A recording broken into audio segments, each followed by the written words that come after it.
Attendez. Alors, normalement, affichage, comment tu avais réussi? Galerie. Non, ça c'est les. Non, c'est partager l'écran. Voilà, écran partagé. Oui, oui, oui, appuie là. Bon. Là. Là. Voilà. Partager là. Voilà. C'est bon? Voilà. Eh bien, écoute, on y va. Vas-y, Jean-Marie. Je dois. Non, je ne parle pas là. Bon, rebonjour là pour ce que j'ai vu ce matin déjà. Alors, la montre d'abord. On a 20 minutes, c'est ça à peu près. Bon. Alors, l'intervention que je vais faire est largement issue des deux derniers livres que j'ai publiés. En 2020, Le trou noir du capitalisme et cette année, En finir avec le capitalovirus. Alors pourquoi? Parce que ce que je vais dire va faire écho à ce qui a été dit dans la dernière intervention de Jacques et puis l'interpellation qui lui a été faite tout à fait à la fin. Je pense, moi aussi, que... Alors, comment on change de machin là? Alors, pourquoi je n'arrive pas à bouger? Comment on bouge ce truc-là? Tu vois, il y a des ordinateurs dont je ne sais pas me servir. Voilà, c'est ça, je suis un analphabète. Voilà. Avec la souris. Avec la souris, parfait. Bon. Alors, je pense moi aussi que on ne peut pas considérer que la crise qui est survenue en 2020 soit extérieure, exogène à l'économie et à ses transformations dans le capitalisme mondial. Et d'ailleurs, ce qui a motivé l'écriture de ce dernier livre, c'est que il y a la première discussion qui a jailli au sein même de la communauté des économistes hétérodoxes, je ne parle pas des économistes mainstream, mais au sein même des économistes hétérodoxes, une discussion a jailli dès le printemps 2020, hein, rappelez-vous, à ce sujet. Et je me souviens de l'empaillage, pour employer un mot vulgaire, au sein des économistes atterrés, entre les tenants de la gauche keynésienne traditionnelle, pour qui c'était un choc conjoncturel comme un autre, pour qui nous tombait dessus un peu par hasard. Et j'ai soutenu dès le départ que, effectivement, le coronavirus devait être considéré ce que les scientifiques avaient déjà émis il y a 15 ou 20 ans, à savoir que le recul de la barrière entre les espèces animales et humaines, le recul de l'habitat de chacun et de l'autre, la déforestation, l'agriculture intensive, etc., avaient favorisé le développement de zoonoses, comme ils le disent, et cette manifestation avait été largement anticipée. Et donc, l'analyse que j'ai essayé de proposer était de considérer que cette crise dite du coronavirus Covid-19 survenait non pas par hasard, mais sur fond d'une crise générale du mode de production capitaliste contemporain. Et c'est ce que... Alors, voyons si j'y arrive, moi aussi. Voilà, voilà. Et donc,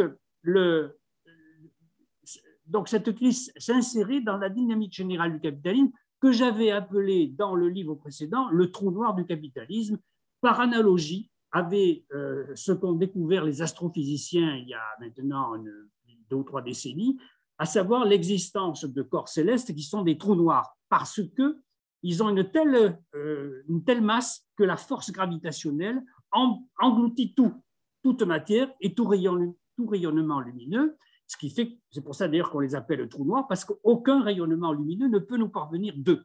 Et par analogie, j'avais dit, mais attention, le capitalisme possède une dynamique qui a vocation à tout absorber, toutes les activités humaines, toutes les connaissances, tout le vivant. Et donc, c'est ce que j'avais appelé, donc, pour un peu imager les choses, le trou noir du capitalisme. Et pour ne pas y être aspiré, c'était le sous-titre de ce livre, dont je vais vous montrer l'image là tout à l'heure, pour ne pas y être aspiré, je proposais de prendre à rebours le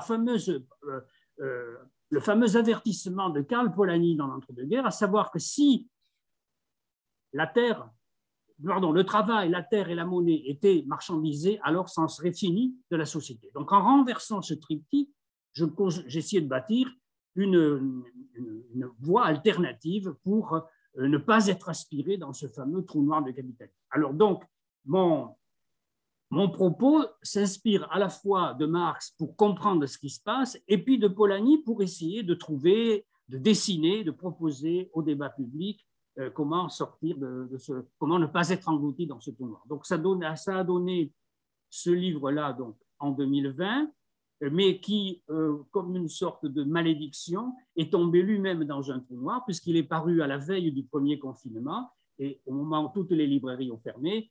Les petits libraires, les petits éditeurs comme celui-ci la tête sous l'eau. Bref, jamais personne ne l'a pratiquement vu ni lu, mais bon, il existe toujours, donc j'en ai quelques exemplaires encore. Et comme la discussion lors de la survenue du virus a jailli de nouveau, j'en ai profité pour remettre ça en forme avec les leçons qu'on pouvait tirer de la crise subite que nous subissions. Donc, crise du capitalisme mondial, qu'est-ce que ça veut dire? Et je vais faire écho à ce que disait Jacques Lidé dans son introduction, à savoir qu'on ne peut pas séparer la question sociale de la question écologique et réciproquement. Et pour ma part, ça fait 30 ou 40 ans que je mouline cette affaire-là, et il y a 30 ans, on n'était pas très nombreux, marxo-écolo, à bâtir cette articulation par un retour au fondement même de la critique de l'économie politique, à savoir la question de la valeur et sa radicale distinction avec la richesse. Donc c'est là-dessus que j'ai bâti tout mon petit arsenal modeste depuis une bonne trentaine d'années. Et donc le premier signe, le premier indicateur d'une crise, alors qui renvoie directement aux rapports sociaux capitalistes, sans même pour l'instant introduire la question écologique, c'est que maintenant, on n'a plus aucun doute là-dessus, la croissance de la productivité du travail s'essouffle depuis maintenant quasiment une vingtaine d'années, et elle ne dépasse plus nulle part dans le monde 1% au plus par an. Et l'exception qu'avaient constituée les pays émergents encore il y a une quinzaine, une vingtaine d'années, cette exception a disparu puisque tous sont sur la même pente. La productivité du travail ne diminue pas, hein, sa progression diminue. Donc c'est quand vous levez le pied de l'accélérateur de votre bagnole, vous ne reculez pas, mais vous ralentissez. Donc c'est dans cette période-là que nous sommes. Et le Conseil d'orientation des retraites français a publié avant-hier de nouveaux rapports pour préparer la réforme des retraites que va nous pondre le futur président de la République, très certainement, a publié un certain nombre de graphiques que j'ai hier sélectionnés. Il y en a beaucoup, mais la courbe précédente, vous la retrouvez ici avec la division entre les États-Unis, la zone euro, le Royaume-Uni et le Japon. Donc, c'est la même tendance à partir du milieu des années 70 pour certains, 80 pour d'autres, un peu plus tard. Vous avez une diminution de cette progression de la productivité du travail. C'est vrai si l'on regarde uniquement la zone euro, hein, vous le voyez, Allemagne, France, Italie, Espagne, c'est la même évolution. Si on regarde maintenant alors jusqu'à présent, c'était la productivité horaire, pardon, j'ai oublié de le préciser, excusez-moi, les trois graphiques précédents portaient sur l'évolution de la croissance de la productivité horaire du travail, mais on a la même tendance lorsqu'on regarde l'évolution de la productivité par tête, individuelle. Donc, c'est la même évolution, même si l'indicateur est un petit peu différent. Donc, qu'est-ce que ça veut dire? Ça veut dire que il faut chercher à comprendre pourquoi cette progression de la productivité du travail, productivité du travail, ne perdons pas ça de vue, qui est toujours à la source de l'accumulation du capital. Le capital ne peut faire produire de la valeur qu'au travail. Donc ça, c'est la vieille leçon de l'économie politique dont nous disposons encore. Donc pourquoi la hausse de la productivité ralentit-elle? Alors là, et d'ailleurs, ça a soulevé l'étonnement de la plupart des économistes mainstream, et pas n'importe lesquels, puisque ça le célèbre paradoxe de l'économiste américain Robert Solow, qui dans les années 80 a dit mais la productivité, les ordinateurs, on les voit partout, sauf dans les statistiques de la productivité. Bon, donc il a déjà repéré qu'il y avait quelque chose qui se passait, qui était inédit dans l'histoire des progrès technologiques que le capitalisme utilise. Alors, il y a tout un tas d'hypothèses qui ont été émises. Bon, je les ai rassemblées ici, on pourra en discuter si vous le souhaitez. Je pense que les hypothèses principales sont à la fin de ce que vous voyez à l'écran, à savoir que le modèle productiviste qui a épuisé ou qui est en voie d'épuisement de la plupart des conditions matérielles de l'accumulation, ce modèle donc est à bout de souffle et parallèlement au modèle social modèle social mis en place par ce qu'on appelle le capitalisme néolibéral ne peut pas fonder une accumulation rapide du capital permettant donc en même temps une progression de la productivité du travail quand il développe un contre-modèle social fait de précarité, fait d'aménagement des droits sociaux, que ce soit en termes de protection sociale et tout ce qui avait entouré la condition au travail pendant le XXe siècle, tout au moins dans les pays dits développés.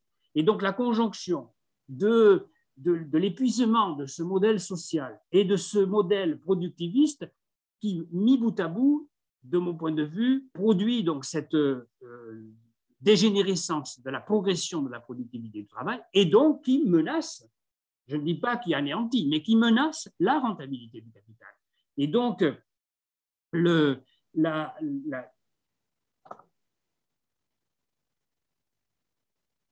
rentabilité du capital dont on n'est pas toujours en mesure de visualiser l'évolution. J'ai mis à l'écran là l'évolution du taux de profit mise en évidence par l'économiste américain dont le fond est marxiste, vraisemblablement, même si je ne le connais pas personnellement, qui s'appelle Michael Roberts et qui montre que sur le moyen et long terme, il y a une tendance à la diminution du taux de profit, mais du taux de profit réel.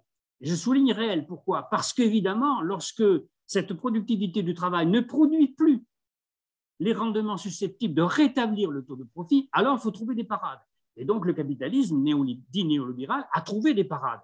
Et ce qui fait que je vous montre le plus célèbre des graphiques de notre regretté ami Michel Husson, qui a produit il y a plusieurs années ce graphique-là, qui montre que malgré l'évolution de la tendance des gains de productivité, donc c'est la courbe en gris, est-ce que je la montre? Voilà, la courbe en gris qui est une reproduction ramassée des courbes que vous avez vues précédemment, et puis l'évolution du taux de profit qui, par miracle, a rebondi vers le haut à la faveur des années 80, 90, 2000, jusque à peu près au milieu des années 2000.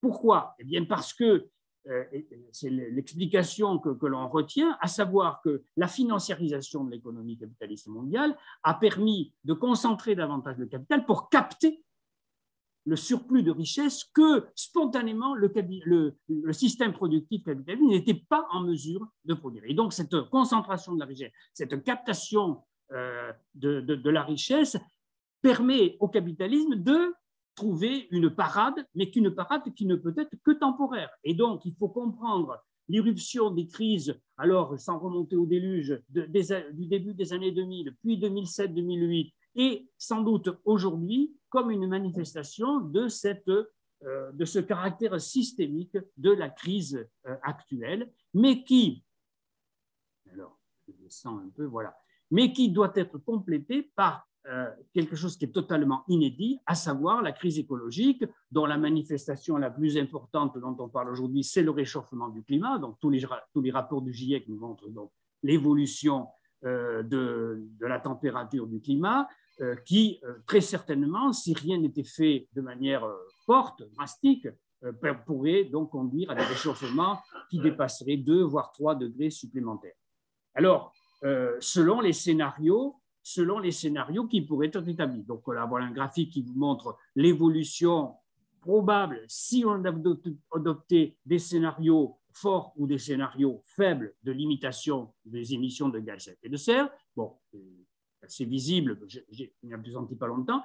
Ce qui veut dire que, et c'est ça le point important qui malheureusement n'est pas suffisamment mis en lumière dans le débat public, à savoir que il n'y a pas de déconnexion absolue entre l'évolution de la production et l'évolution des émissions de gaz à effet de serre, l'évolution de la quantité d'énergie utilisée, etc., etc.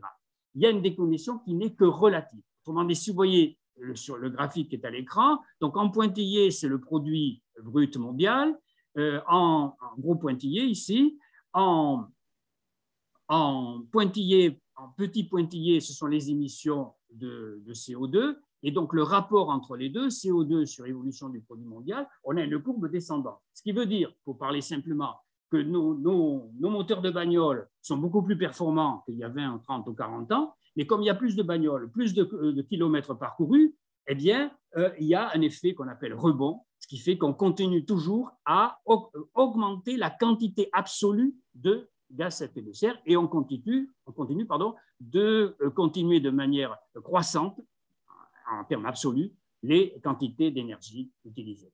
Et donc, on ne peut pas, si l'on regarde donc l'évolution de ces différentes courbes, on ne peut pas se fier donc dans le progrès technique pour trouver la solution miracle qui ferait qu'on pourrait produire toujours davantage et en diminuant de manière absolue les émissions de gaz à effet de serre et en diminuant de manière absolue la quantité d'énergie consommée.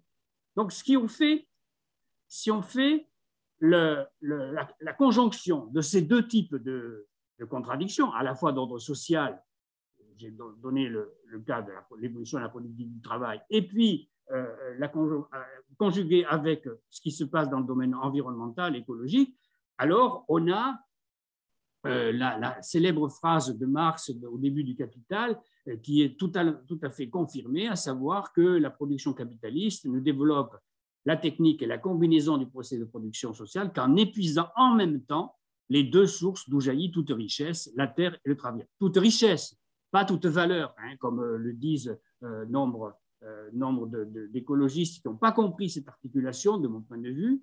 Donc là, il y a toujours une distinction entre les deux concepts. La richesse, la nature y concourt, elle produit de la richesse. En tout cas, nous avons à disposition des quantités de richesse en termes de valeur d'usage, mais il n'y a pas de valeur au sens économique du terme, hein, que l'on trouve de manière intrinsèque dans la nature. La valeur est un concept d'ordre socio-anthropologique et non pas naturel. Donc, si on met bout à bout en termes un peu formalisés, mais de manière toute simple, la conjonction de ces deux types de crises, sociale et écologique, la difficulté pour le capitalisme est d'augmenter donc le taux de profit, qui peut s'écrire d'une manière un petit peu différemment de celle à laquelle on a l'habitude, à savoir que le taux de profit, donc, ou la croissance du taux de profit, donc R souligné ici, est égal à la somme de deux types d'éléments, à savoir la différence entre le taux de surplus, le taux de plus-value, et puis la productivité, et la différence entre le produit national, Y ici, et le capital utilisé. Et donc, ça veut dire qu'il y a, pour commander l'évolution du taux de profit, il y a deux variables qui sont en question. C'est le rapport salarial, comment il évolue. Grosso modo, est-ce que les salaires augmentent plus ou moins vite que la productivité du travail? Et quand la productivité du travail augmente si faiblement, la moindre augmentation des salaires vient pénaliser le taux de profit. Et deuxième élément, la deuxième parenthèse, si vous voulez, lorsque l'efficacité technique du processus productif n'est pas suffisamment à la hauteur des espoirs de rentabilité, eh bien, la conjonction des deux fait que le taux de profit rencontre le risque de patiner, si je peux m'exprimer familièrement. Bon, voilà. Donc ça, c'était, si vous voulez, le point que j'ai développé à la fois dans la première partie de mon trou noir du capitalisme et à la fois dans En finir avec le capitalovirus. Donc, le point essentiel, à mon avis, est de comprendre que on n'a pas affaire aujourd'hui à une crise qui nous tombe du ciel comme ça par malchance, hein, mais on a affaire à la conjonction inédite dans l'histoire humaine et a fortiori inédite dans l'histoire du capitalisme, à la conjonction de contradictions sociales et de contradictions écologiques qui, au même moment, produisent un effet implosif ou explosif pour la logique même de la marchandisation, pour la logique même de la rentabilité du capital. Je vais très vite, mais on pourra revenir sur certains points après.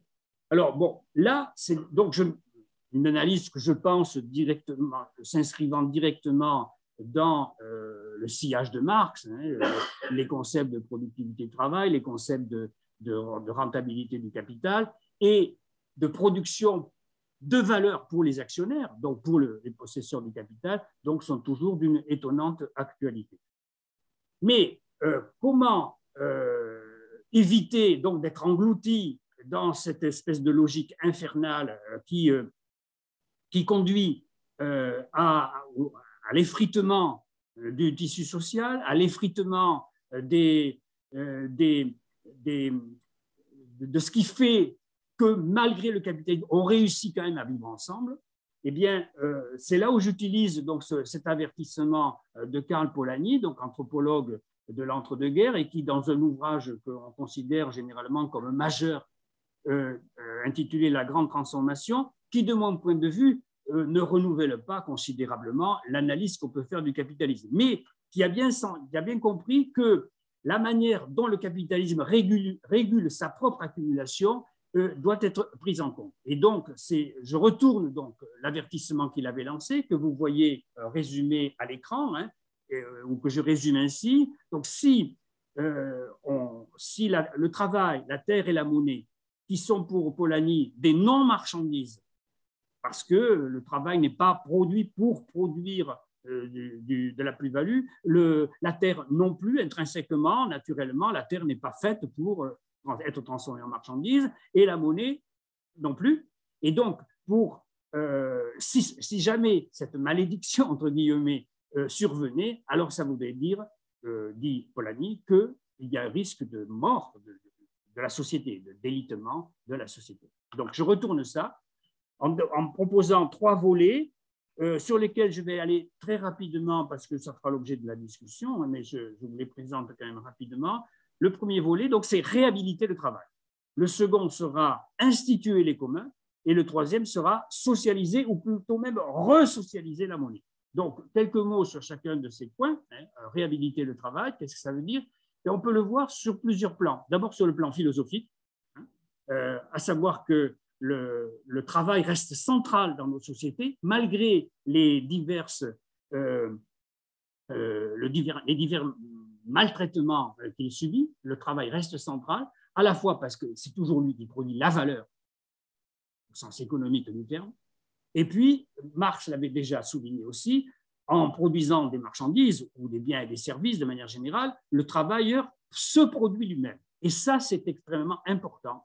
Et c'est ce qu'aujourd'hui les sociologues, psychologues, ergonomes qui travaillent sur le travail mettent en évidence. Donc, les individus ne cherchent pas à avoir un emploi, un travail, à effectuer un travail simplement pour avoir un salaire, mais aussi parce que ça fait partie de la reconnaissance sociale, ça fait partie de la constitution du lien social. Et si on a appris quelque chose de la pandémie récente, c'est bien que la question du lien social était menacée par la distanciation sociale. Donc ce concept de distanciation sociale, sur lequel je reviens abondamment dans le dernier livre, hein, ce concept de distanciation sociale est extrêmement dangereux hein, s'il était érigé en norme permanente. Ça voudrait dire que chacun chez soi, eh bien, la société pourrait se constituer en permanence.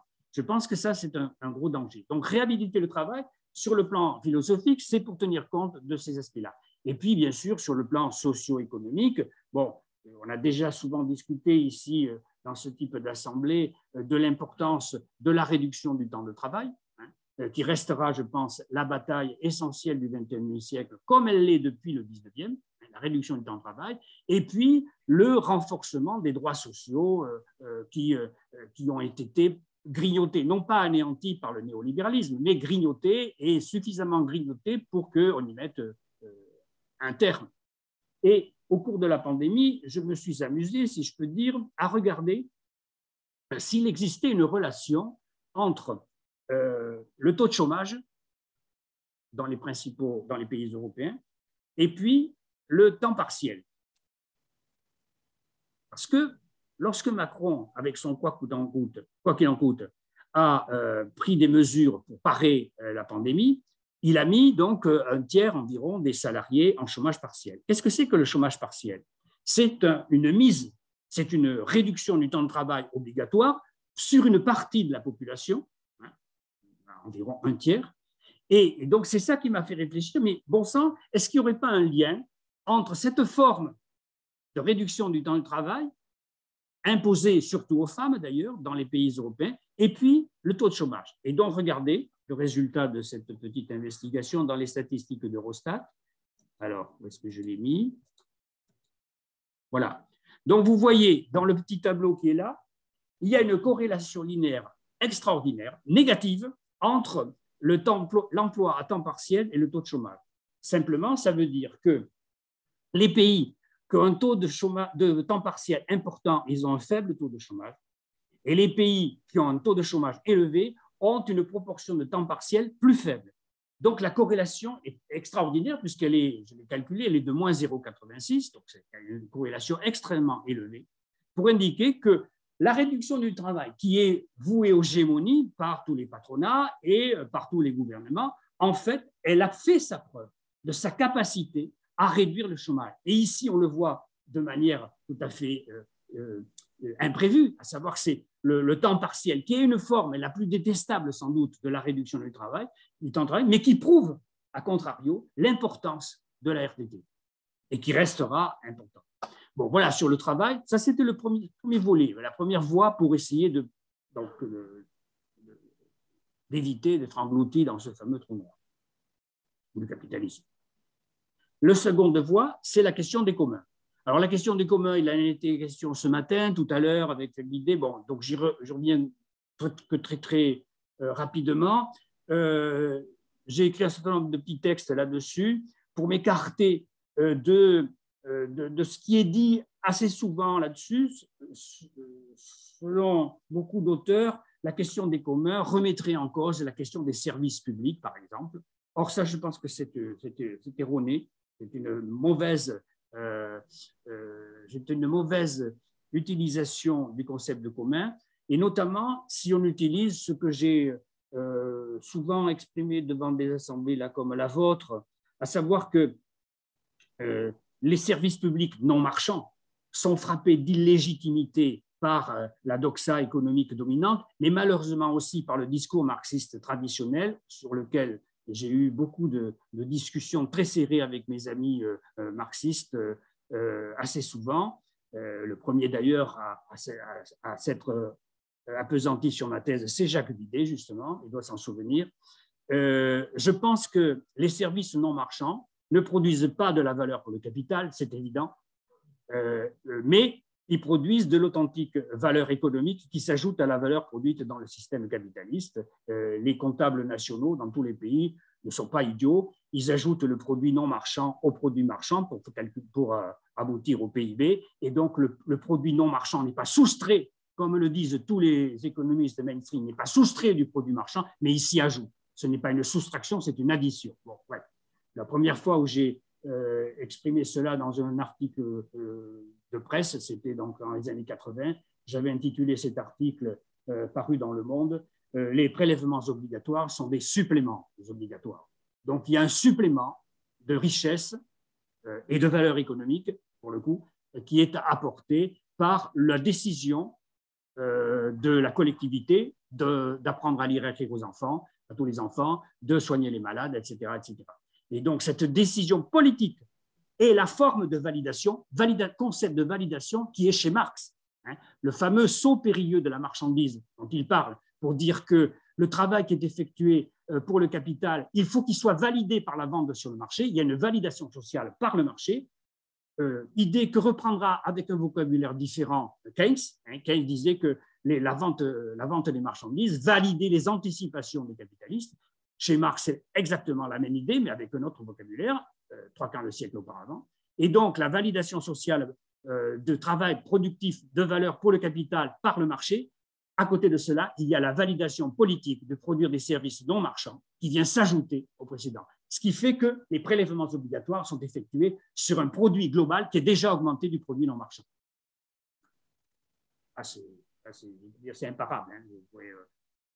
Bon, bref, je m'amuse parce que le temps passe, mais j'ai presque fini. Donc, instituer les communs, ça ne veut pas dire qu'ils vont remplacer les services publics non marchands. Non, il faut redonner aux services publics non marchands, il faut redonner ce que la discussion du commun a mis sur la table, a mis dans le débat public, qui est extrêmement important, c'est qu'il faut qu'il y ait une gouvernance, avec ce mauvais mot qui nous vient du management capitaliste d'ailleurs, avec une démocratisation de la gestion des services publics non marchands. Autrement dit, il faut que la santé publique soit gérée collectivement et non pas par des managers qui appliquent dans les hôpitaux les mêmes outils de gestion que dans les entreprises capitalistes. Il faut gérer collectivement l'éducation nationale, etc., etc. Donc, des services publics renouvelés par une gestion citoyenne démocratique permet de concilier donc cela avec une vision des communs qui sont institués également socialement. Marie-Claude le disait ce matin, les communs sont une construction sociale. Le dernier volet, par lequel je termine cette petite présentation, concerne la socialisation de la monnaie ou re-socialisation de la monnaie. Alors pourquoi? Parce que la monnaie, je m'inscris tout à fait dans le courant de redécouverte de ce qu'est la monnaie comme institution sociale. Et ça, il faut tirer notre gratitude envers les anthropologues, les historiens qui ont montré que bien avant le capitalisme, les sociétés humaines ont utilisé des formes de monnaie pour symboliser non pas des échanges économiques uniquement, mais tous les échanges sociaux. Donc la monnaie est une institution sociale, mais là, dans le capitalisme, elle a cette particularité d'être mise au service quasi exclusif de l'accumulation du capital. Et il y a un point qui est très très mal enseigné, alors ça je l'ai découvert tard moi aussi, parce que je n'ai pas enseigné ça tout à fait au début, hein. J'ai mis du temps à le percevoir, ce qui est très mal enseigné, mais que Marx avait découvert avec des imprécisions que Rosa Luxembourg éclairera considérablement et qui sera repris tel quel quasiment par Schumpeter et Keynes, à savoir que tout développement économique, qu'il soit capitaliste ou non capitaliste, a besoin d'un accompagnement monétaire. Et c'est lumineux quand on relit Marx. Comment se fait-il, nous dit-il, que les capitalistes, ils engagent une somme d'argent grand A, et comment peuvent-ils récupérer une somme d'argent grand A prime supérieure à grand A? Comment? Parce que si certains capitalistes embauchent, donc versent des salaires, et puis achètent des machines à d'autres entreprises qui, elles aussi, embauchent et vendent leurs machines, donc quand les marchandises de consommation, les biens de consommation seront vendus, et quand les machines, les biens de production seront aussi vendus, les capitalistes récupèrent ce qu'ils ont avancé. D'où sortirait le plus? Eh bien, le plus ne peut être monétisé que s'il y a l'anticipation, là aussi Marx, une prémonition extraordinaire du crédit, hein, qui crée la monnaie, du crédit, alors que le crédit était assez peu encore développé à son époque, donc prémonition extraordinaire. Donc l'anticipation monétaire, la création monétaire qui anticipe le surplus, la plus-value qui sera produite par les travailleurs, et permet donc aux capitalistes de transformer en espèces sonnantes et trébuchantes l'équivalent monétaire de la fameuse plus-value.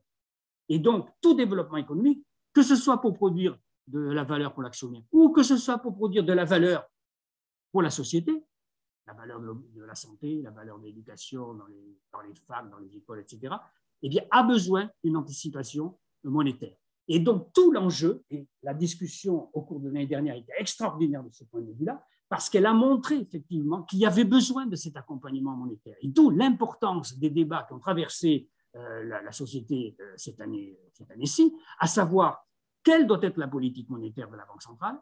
Est-ce qu'elle peut acheter directement aux États leurs titres de dette au lieu que ceux-ci aillent sur les marchés financiers empruntés? Deuxièmement, est-ce que donc on peut passer outre à cette interdiction-là? Donc c'est tout l'enjeu des traités européens qui l'interdisent. Est-ce qu'on peut donc de cette manière, ce qu'on appelle dans notre jargon, monétiser l'investissement public et non pas simplement emprunter sur les marchés financiers à des détenteurs de capitaux à qui on a fait la fleur auparavant de diminuer les impôts. Donc, coût double, gain double pour eux, moins d'impôts et intérêts versés pour les rémunérer de leur grande largesse, de leur grande misanthropie. Non, philanthropie. Et puis, troisième débat, et qui n'est pas le moindre, est-ce que la Banque centrale va abandonner ce que dans son jargon, elle appelle la neutralité de marché. C'est-à-dire que vous savez à quoi sert essentiellement une banque centrale. Pour le dire vite, c'est la banque des banques. C'est-à-dire que comme on a plusieurs banques au coin de chaque rue, donc les engagements d'une banque par rapport à l'autre et réciproquement, en quelle monnaie se solde-t-il? En quelle monnaie la Société Générale solde ses engagements vis-à-vis du Crédit Agricole et réciproquement? En monnaie centrale, c'est-à-dire en monnaie dont la Banque centrale a le monopole. Et donc, vous n'avez pas, et moi non plus, de compte à la Banque centrale, mais les banques ordinaires ont des comptes à la Banque centrale. Et donc, c'est tous les soirs ou à tout moment que se soldent les engagements réciproques des unes vis-à-vis des autres. Et donc, jusqu'ici, la Banque centrale européenne, comme d'ailleurs la plupart des grandes banques centrales du monde, fermait les yeux totalement sur la qualité des titres présentés, mis à la vente donc à la Banque centrale ou mis en pension, comme on le dit dans le jargon économique. Donc, jusqu'ici, la Banque centrale fermait les yeux. Elle rachetait, quelle que soit la qualité des investissements qui avaient été réalisés au moment du crédit accordé par les banques ordinaires aux demandeurs, que ce soit les ménages, mais surtout les entreprises et l'État aussi. Donc, subordonner le rachat des titres publics ou privés, j'enlève le ou, et privés, subordonner ce rachat à la présentation de titres socialement et écologiquement soutenables, comme on dit, alors ça c'est extrêmement nouveau dans le débat public, et même à l'intérieur de la Banque centrale européenne, qui est la gardienne du temple, vous le savez, ce débat est maintenant ouvert. Et donc, je pense que la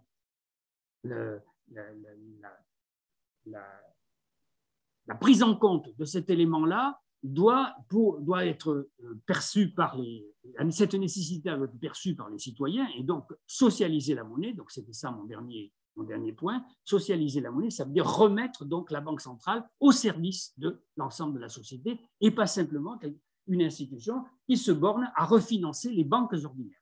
Et en plus d'être totalement privée, celle-ci, puisqu'aujourd'hui il n'y a quasiment plus de banques publiques.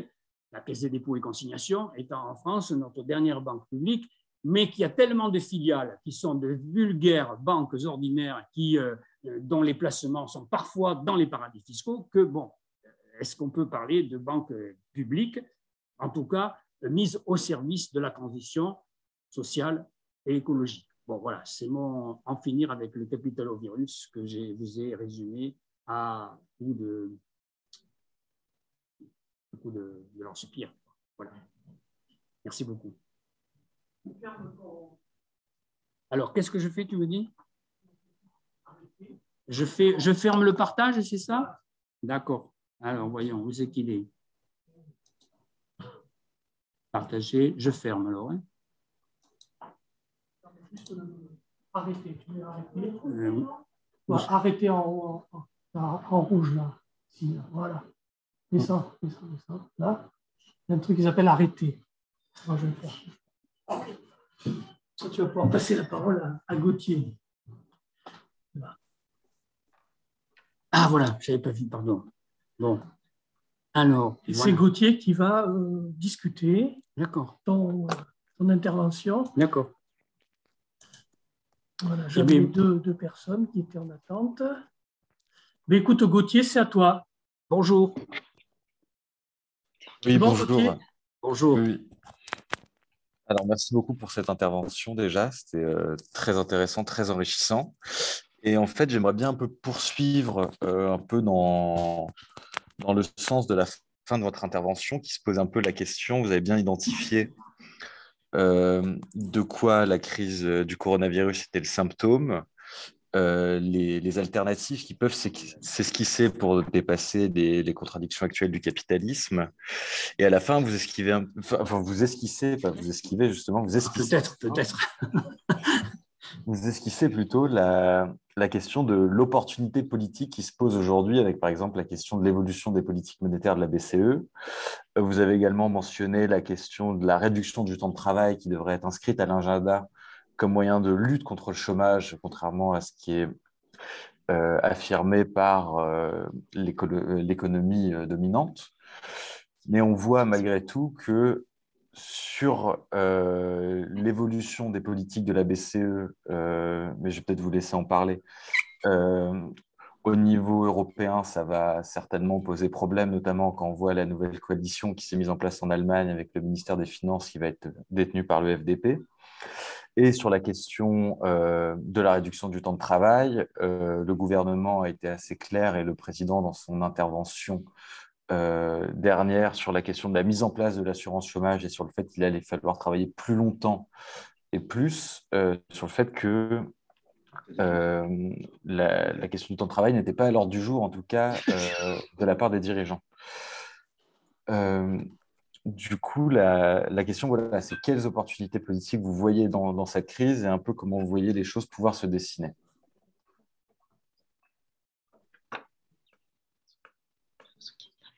Je réponds. D'accord. Bon, si je voulais répondre de manière abrupte, je dirais quelle opportunité politique je vois dans l'immédiat? Aucune, hélas. Donc, je suis bien navré de le dire ainsi, parce que le rapport de force qui existe à l'heure actuelle dans les sociétés comme la France, l'Allemagne ou les pays voisins, ce rapport de force entre capital et travail n'est pas favorable au travail. Il n'est pas favorable au travail à cause de la destruction ou du moins de la dislocation des tissus productifs dont on parlait aussi ce matin. À cause de cette dislocation, le syndicalisme est au plus bas. Donc les forces mobilisables pour s'opposer aux volontés des gouvernants et puis des patronats dans les pays européens, ces forces-là sont pour l'instant faibles. Elles n'ont pas retrouvé une capacité qui leur permet de s'opposer victorieusement à toutes les réformes. Et donc la réduction du temps de travail, puisque c'est sur cette question-là que vous m'interpellez, la réduction du temps de travail, je le disais de manière très rapide et trop rapide tout à l'heure, va rester la bataille, l'une des batailles importantes du XXIe siècle. Et on voit déjà que la question de la réforme des retraites va en être l'illustration. Je n'ai pas eu le temps, depuis avant-hier, c'est avant-hier que ça a été connu, je n'ai pas eu le temps d'étudier de manière très approfondie les rapports qui ont été utilisés pour préparer la communication du Conseil d'orientation des retraites. Et ce qui est très, très important, c'est qu'ils ont mis en évidence que les pronostics qui étaient faits jusqu'ici, les scénarios qui étaient bâtis jusqu'ici pour prévoir justement l'évolution de la productivité du travail, qui, comme ils l'ont bien compris aussi, est toujours à la source de la richesse qui est disponible ensuite pour être distribuée monétairement. Cette productivité du travail va rester sur sa tendance de croissance faible. Et pas que faible, mais encore plus faible que ce qu'ils avaient diagnostiqué dans les études précédentes au cours des dernières années. Et donc, traditionnellement, le Conseil d'orientation des retraites prévoit 4 scénarios. Alors, jusqu'à présent, c'était un scénario à 1% de croissance moyenne de la productivité du travail par an pendant 50 ans, jusqu'en 2070. Le deuxième, c'était 1,3% par an. Le troisième scénario, c'était 1,5% par an. Et le quatrième, le plus élevé, 1,8% par an. Bon, ils ont tout ramené de 2 ou 3 dixièmes de points en dessous, puisque maintenant, le scénario le plus faible, c'est 0,7% de croissance de la productivité du travail par an, donc pendant 50 ans, c'est pas rien. Et le plus élevé n'est plus à 1,8, mais à 1,5, simplement. Donc, vous voyez, 3 dixièmes de points de moins que les scénarios. Et donc, pourquoi je vous dis ça? Parce qu'ils ont compris que, comme leur objectif, c'est de diminuer les dépenses publiques, tout le monde le sait. Et parmi les dépenses publiques, l'une des plus importantes, ce sont les pensions de retraite. Ces pensions de retraite occupent à peu près 14% du PIB aujourd'hui. Plus la croissance est faible, et le rapport pension sur retraite, si votre dénominateur, pension sur PIB, excusez-moi, pas pension sur retraite, c'est la même chose, pension sur PIB est de 14%. Plus le PIB, grâce à la productivité du travail, progresse moins vite, plus votre dénominateur a tendance à croître moins vite que votre numérateur. Et donc, ça augmente le ratio pension sur PIB. Donc, ils veulent à tout prix éviter ça. Donc pour éviter ce scénario, à leurs yeux, catastrophe, il faut faire en sorte que puisque le PIB n'augmentera que très très faiblement dans l'avenir, à cause de tout ce qu'on a dit, notamment la crise écologique, puisque ce PIB n'augmentera que très faiblement avec une productivité du travail croissant très faiblement aussi, alors il faut faire en sorte de diminuer le montant des pensions. Comment faire pour diminuer le montant des pensions? Faire travailler les gens plus longtemps. Et on revient à la question de la RTT. Faire travailler les gens plus longtemps, ce qui veut dire que comme avec la réforme par points qui se profilait, et si elle est maintenue, ça voudra dire que l'ensemble de la carrière sera prise en compte dans le calcul des pensions. Ça veut dire que la moyenne des pensions qui sera versée au bout du compte à chaque salarié, eh bien, elle sera plus faible que lorsque la pension était calculée sur un laps de temps beaucoup plus réduit dans la carrière, qui permettait d'éviter les trous, période de chômage, période de mauvais emploi, etc., etc. Avec une pension calculée sur l'ensemble des salaires versés pendant la carrière, vous êtes sûr que vous allez diminuer les pensions. Et donc, vous évitez leur scénario catastrophe, à savoir une trop forte montée de la part des pensions dans le PIB. D'où, c'est très long ce que je viens de vous expliquer, mais c'est pour expliquer pourquoi pourquoi la RTT va rester un enjeu fondamental. Donc, ça veut dire que, pour nous, pour le mouvement social, ça veut dire éviter qu'effectivement, il y ait une trop forte augmentation de la durée du travail sur l'ensemble de la vie active. Donc, alors, Gauthier me demandait quelles opportunités politiques je vois. Alors, j'avais dit de manière abrupte au départ, oh ben, pas beaucoup, aucune. Bon, il faut garder quand même un brin d'espoir parce que plusieurs pays européens sont en train de remettre sur la table de la discussion sociale la question du temps de travail. En Espagne, ils vont essayer la semaine de 4 jours. En Allemagne, ils ont déjà mis en œuvre cette chose-là. Et donc, ce mouvement va continuer. Et donc, la France, malheureusement, est arc-boutée, au niveau de ses dirigeants, tant politiques qu'économiques, est arc-boutée sur l'idée qu'il faut travailler plus, que c'est une malédiction qui doit être perpétuée. Non, c'est absolument faux, évidemment. Et si on relie ça à la question écologique, si on diminue le temps de travail, ça veut dire qu'on introduit progressivement, comment je vais le dire, culturellement, l'idée que l'amélioration du bien-être, le progrès, s'il a encore un sens de nos jours, le progrès ne passe plus nécessairement par l'augmentation de la production et donc de la consommation, et sous-entendu marchande a fortiori. Alors, Gauthier m'a posé une autre question sur les politiques monétaires, et avec la venue au pouvoir de la nouvelle coalition en Allemagne, bon, c'est ce que me dit Gauthier est tout à fait juste, savoir que les indices de transformation de la maîtrise de la politique monétaire que j'ai indiqués dans mon exposé doivent bien sûr être confirmés. Et la grosse inconnue, c'est de savoir si justement le pouvoir allemand, qui a été traditionnellement le vecteur le plus important des politiques monétaires ultra-orthodoxe depuis la création de la zone euro et de l'adoption du traité de Maastricht en 1992. Donc, depuis ce moment-là, on avait l'utilisation d'une monnaie dont la vocation était d'être au service de la stabilité financière, et la Banque centrale européenne fermait les yeux sur tout ce qui pouvait avoir trait à une revendication en termes d'emploi, une revendication sociale de manière générale, mais la survenue de la crise écologique, avec l'irruption bien sûr du coronavirus, a, je pense, bousculé un certain nombre de choses. Alors bien sûr, ce n'est pas acquis, je ne parle pas d'un acquis sur lequel on pourrait surfer et rebondir, mais la question est maintenant posée dans la société. La Banque centrale, la politique monétaire ne peut plus être une politique monétaire dont le seul objectif serait de garantir la stabilité financière, c'est-à-dire garantir la rente qui est versée aux détenteurs de la finance, parce que la hausse des prix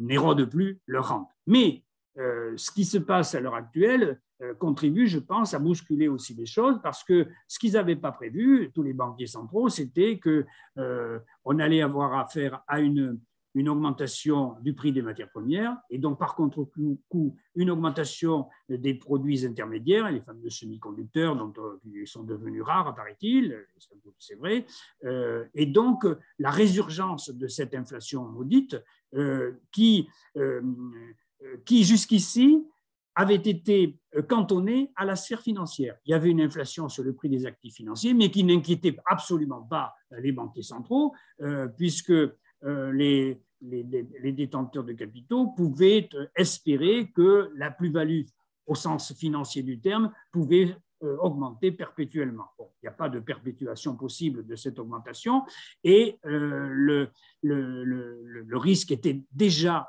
présent avant l'éruption de la pandémie, que cette montée des cours boursiers et du prix de manière générale des actifs financiers se transforme en bulle, et toute bulle, vous le savez, a pour destin d'éclater un jour ou l'autre. Donc, j'ai été un peu long, pardonne-moi Gauthier, simplement pour dire que ce que j'ai esquissé est bien sûr à prendre avec beaucoup de précautions, ce ne sont que des pistes de réflexion dont le débat public pourrait, je mets le conditionnel, se saisir. Dernière question, peut-être ? Peut-être qu'il y a des questions dans la salle aussi. Moi, je ne vois pas la salle. Peut-être que vous avez des questions à prendre. Je ne voudrais pas monopoliser non plus le temps de questions.